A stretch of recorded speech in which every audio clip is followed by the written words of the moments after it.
Good morning po sa inyo lahat. At ito nga po pala, ride kami papuntang Agila ni Pinsan Chino at nagpangabot kami doon ni Master Gerber, Master Ryan Tiada at si Master Chris Mark Cabrera.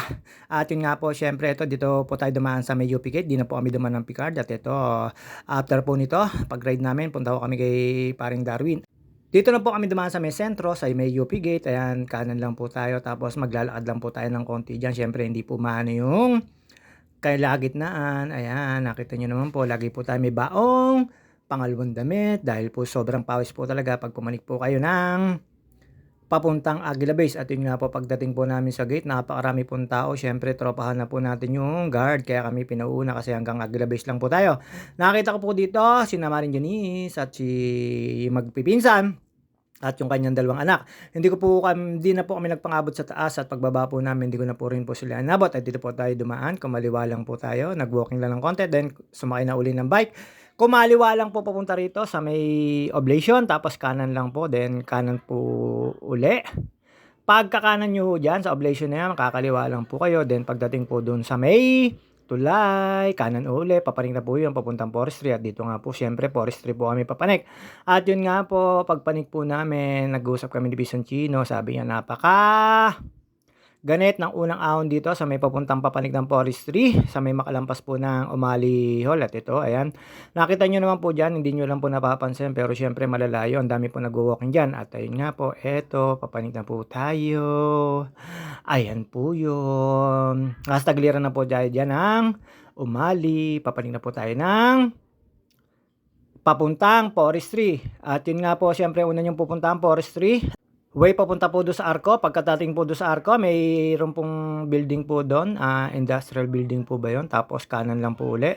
Ang dami pong papanikin dito. Yun po lalo sa may papunta pong Aguila Base. Napakahaba po. May 8 kilometro po na ahon. Ahon lang. Tapos recovery. Pagdating po sa may Makiling Forest. Ayan, nasa likod ko po sila. May kasama na po kami dyan. Hindi ko po alam kung sino po yun. Pero nakasabay lang po namin yan. At after po nun, ito, papanik na po kami ng pa-forestry. Ayun po yung way na papunta pong Forestry sa mga kabikers ko po.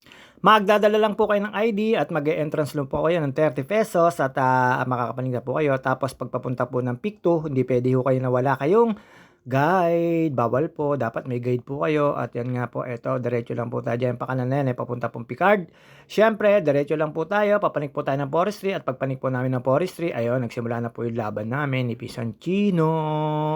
Ayan na, papanik na po kami. At alam niyo naman dito sa may papuntang Forestry na to, napaka-ganit-ganit naman po nito. After po nito, diretso lang po tayo dyan, dire-diretso lang po yan. Then pagka nakita nyo na po yung dulong-dulo, kaliwa lang po kayo. At administration building, tapos kanan lang po uli. Pagdating po doon sa dulo, for dead end naman po yan. At hindi naman po kayo maliligaw pagdating po doon. At ito, papanik na po tayo ng Aguila Base. Ito po yung may pinakamahaba. At ang dami po natin nakita rito na mga naglalakad, nagwo-walking, nakikipag-jokean tayo. Siyempre, nag-good morning, binagbibigyan rin naman po tayo. At tinanong po ako ng isa kung ilang gradient daw po. Sabi ko, nasa 10 to 14 o to 16 gradient to. Depende po sa kalsada na dadaanan. Pagkakalang ko po. Pero yung una po, alam ko nasa 18. At syempre, dito, basic lang. Di pwedeng magpapaspas at baka ang katuhudan natin ay sumakit. At alam nyo naman po tayo, every Saturday, Sunday, hindi maaaring di papadyak, Lunes hanggang Biyernes, after mag-walking, tayo magbabasketball, alam niyo naman po tayo. Papawis lang po ng papawis para lagi pong healthy ang ating katawan. Mahirap naman po ngayon na tayo ay diabetes or magkasakit po sa kidney. Basta ingat-ingat lang po tayo, nasa edad na po tayo. Ayan, medyo napakahirap pong pumadyak ngayon dito dahil napakainit po. At yun nga po, syempre ito, pagdating po namin sa Aguila Base mismo, pagdating po doon, napakarami pong nag-walking at pupunta po ng Mountain Peak. Ito, kahabaan pa po ito. Lalampasan po nyo ito. Hindi ko po alam kung anong mga barrio rito at may nadaanan po kaming kasalan at sa mga gusto mag-bike. Dito po tayo, iwas stress, iwas po marites. Pero may mga marites kami nadaanan dyan at wala po tayong kamarites dyan. Alam nyo naman po tayo. Papawis lang pag Sunday. Di maring di tayo papadyak. At alam nyo naman po si JT. Padyak is life. Ayan, kahabaan na to. Pag nakita nyo na po yung bilihan ng buko na, ibig sabihin malapit na po kayo sa Makiling Forest. Yung pong kaunaw na nasusunod po doon ay Muddy Spring. yung po yung may Makiling Forest, medyo malapit na po kayo dito 'pag nakita niyo po yung bilihan ng buko na yan, ayan dami po nakatigil diyan at siyempre sina ate, sina kuya, good morning lang po tayo. Ayan, medyo may kataasan po 'to, medyo taas po tayo dito ng Kags, ayan. Marami po diyan na minsan paatras na po pumanik, siguro napapagod na rin po sila sa haba naman din po kasi ng inyong lalakadin. Puwede naman po kayo magmotor or maghabal-habal, depende na lang po sa inyo kung kaya niyo po. Pagkakaalam ko po may habal-habal dito, hindi ko lang po alam kung ano at kung magkano ang bayad. Basta ayun, dire-diretso lang po tayo dito. Siyempre, shoutout nga pala po sa mga new followers ko at yung mga nagpa-follow po sa akin, pina-follow ko rin po kayo. Wag po kayong mag-alala, minsan busy lang po tayo. Ayan, shoutout sa inyong dalawa, ate, kuya. At siyempre, ito, ayan, puro patras sila. Siguro pagod na po talaga maglakad. At ayan, mahaba pa po yan. After po niyan, may nakasabay po tayo, si ate, ayan, oh, nagtsitsismisan sila at siyempre sila, kumaway sila sa akin. 'Pag nakita niyo na po 'tong kalsadaan na 'to at yung may sakyan nakaparada na, ibig sabihin po malapit na kayo sa Makiling Forest, pero malayo pa rin po kayo sa Aguila Base. Ilang kilometro pa rin po, dadaanan niyo pa po yung kulay orange or kulay dilaw na pinagkukunan ng picture na tawag dito, puno, ayan. Eto na po tayo sa Makiling Forest, medyo eto ay recovery, mahaba-habang recovery 'to, makalampas lang po diyan. Pero ito hanggang ano 'yan, Muddy Spring. May makikita niyo po yung daan ng Muddy Spring, pero tayo dire-diretso lang po tayo, pa-Aguila Base nga po tayo. At ayan, medyo may kahabaan 'to. Dito po may nadaanan po kami sa may bahayan dito, small community rito na handaan. Alam niyo naman ang GT, hindi puwedeng magpapahuli pero hindi po tayo nakikain. Uy, uy, sana all nakakapadyak. At yun nga po, inabot po namin dito sa ibabaw. Makikita nyo mamaya ang makikisig.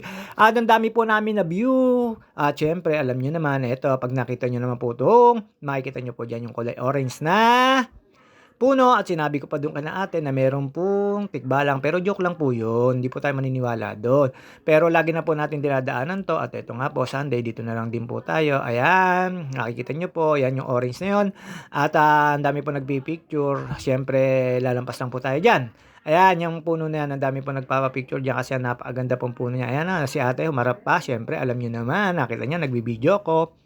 Dire-diretso lang po tayo dyan.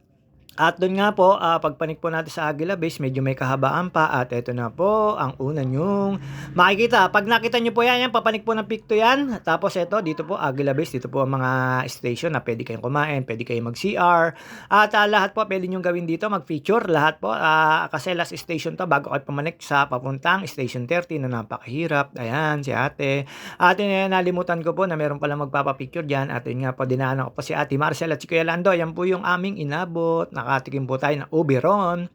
At ayan, ang dami pong mga nakatambay. At inabot ko po rito ang malalakas na si Master Chris Smart at si Master Ryan Tejada at si Master Jerber. Ayan, nakita niyo naman po. Pasimple-simple na lang po sila. Kinain ko po yung sobra nila. Ang dami raw pong binili ni Master Jerber. Ayan, si Ate Marcel. Sila po ngayong inampalan ng tindahan, malaki kita niyan. At siyempre ito, dito po, nagpahinga na lang po tayo. Nagpa-order po tayo ng isang buko na malahugan lang kay Kuya Lando. At after po niyan, uy, pag lumingon ka ate, aking ka. Niloloko yan, di niya alam na siya yon. At siyempre, ayan, pupusuan ko po siya, pipinger heart ko pa. Tapos pipinger heart ko ulit dahil hindi naman po nalingon. Napakaganda po niyang batang yan. At ang dami po rin mga sightseeing. At yun nga po, pagkatapos po nito, inuna po tayo ng buko, pero hindi pa rin po siya naalis. Nakaubos ko na po yung buko, tsaka na po siya umalis. Ayan, lilingon-lingon siya. Sana all. At alam niyo naman po, pag lumingon yan, akin ka. Pero syempre, hindi naman po lilingon yan. At yun, inalis ko lang po yung 360 ni Pisan Gino. At tiniklop ko po yung mga damit ko dahil mga damit ko kasi po ay sobrang pawis po. At ayun nga po, eto, ayan, nakita nyo naman po, ang dami naming mga nakatambay dito, usap-usap, kwento-kwento. Ayan, isang kasama ni Master Ryan Tejada. At after po nito, diretso kami kay Paring Darwin at nauna na po dito si Master Gerber at Chris Mart dahil po yan ay may trabaho pa. At ayun nga po, pagkatapos nito, alam nyo na, ayan, papaalis na rin po kami. At nire-ready ko na lang po, tapos uminom lang po ako ng tubig, nire-ready ko na rin po yung aking kabisikletahan. Ang dami pa rin po pumapanik at ang dami po rin pumanik po at ang dami po namin naiwan pa sa may gate ng papanik na dito, ayan, pasibat na po kami. At ayun, naka-prepare na po kami, sibat na po kami ni Santino at ayan, nag-iba na po tayo ng kasuotan dahil po napakainit. At naglagay na rin po tayo ng panlagay sa mukha, mask, tapos yung long sleeve, alam niyo naman, bawal tayo mangitim at mahihirapan yung pampaputi nating sabon. De, joke lang po yun. Sobrang init po kasi talaga at yun nga po, eto, hindi na po magtatagal ang ating video. Alam niyo naman, ang JT, shoutout nga pala po sa mga sumusuporta at nanonood at mga nagtitiwala sa akin, shoutout sa inyo at yung mga ka-count me in ko, thank you so much. Hanggang dito na lang po muna tayo. See you on my next video. Ang JT nyo, pagod na, sobrang init. Ayun, pababa na po tayo. Medyo control lang po tayo sa preno dyan. At ayun na nga po. Hanggang dito na lang po talaga tayo. See you on my next video. Babus!